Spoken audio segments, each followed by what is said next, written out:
Oke, kembali lagi di channel Mazari. Nah, kebetulan di sini Mazari channel kemarin dapat pertanyaan ya.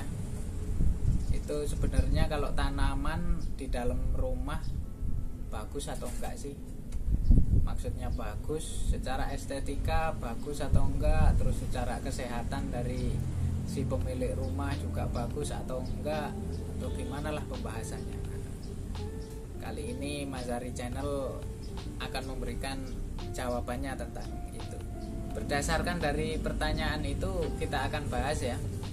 Sekarang kan banyak rumah-rumah yang di dalamnya itu ada tanaman hias, ada mungkin seperti kolam ikan tapi dikelilingi tanaman itu di dalam rumah, atau taman-taman indoor seperti itu mungkin. Nah, itu sebenarnya bagus atau tidak? Mungkin secara estetika itu bagus banget ya, kita mengadaptasi lingkungan alam ke dalam rumah. Jadi rumah kelihatan lebih adem, seger seperti itu. Nah, saya setuju dengan itu, memang memberikan unsur keindahan dalam rumah, juga memberikan unsur-unsur ketenangan.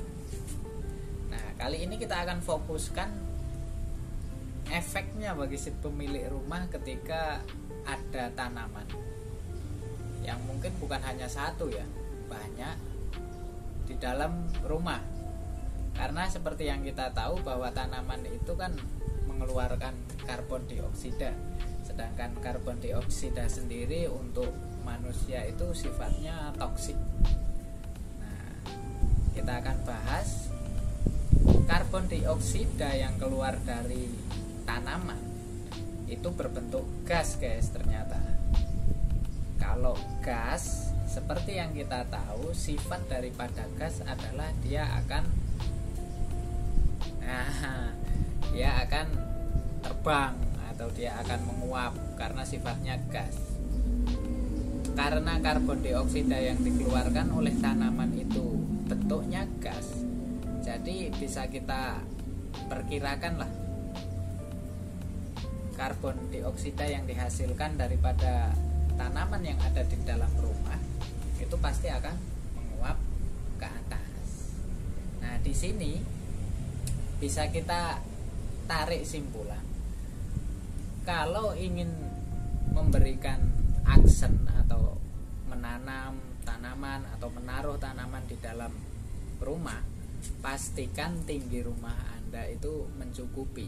Satu, karena berkaitan dengan sifat karbon dioksida itu. Yang berikutnya, pastikan ventilasi udara rumah Anda bagus, sehingga karbon dioksida yang terbentuk itu tadi tidak terakumulasi, sehingga cepat untuk keluar daripada rumah itu atau ruangan itu. Yang berikutnya adalah tanaman yang di dalam rumah itu memerlukan fokus perawatan yang lebih daripada yang di luar rumah. Kenapa? Karena intensitas cahaya yang berada di dalam rumah itu terbatas, guys.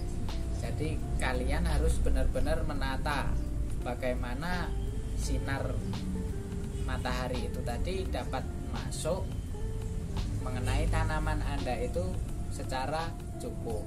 Kalau tidak cukup, maka tanaman Anda bukan menambah keindahan di dalam rumah, guys, malah jadi terlihat tanaman berpenyakitan. Jadi semuanya perlu diperhitungkan. Dari pembahasan ini semua dapat kita simpulkan, peletakan tanaman atau membuat taman indoor di dalam rumah boleh-boleh saja, tapi ada yang perlu diperhatikan, yaitu satu, sirkulasi udaranya. Yang kedua, ketinggian daripada ruangan atau rumah tersebut. Nah, yang ketiga adalah intensitas sinar matahari yang diperlukan oleh tanaman itu. Nah, ketiga faktor ini tadi harus diperhatikan dengan baik untuk memperoleh hasil yang baik. Mau cantik secara estetika, juga baik untuk si pemilik rumah. Jadi seperti itu kira-kira jawabannya, guys. Oke, terima kasih, tetap di Mazhari Channel.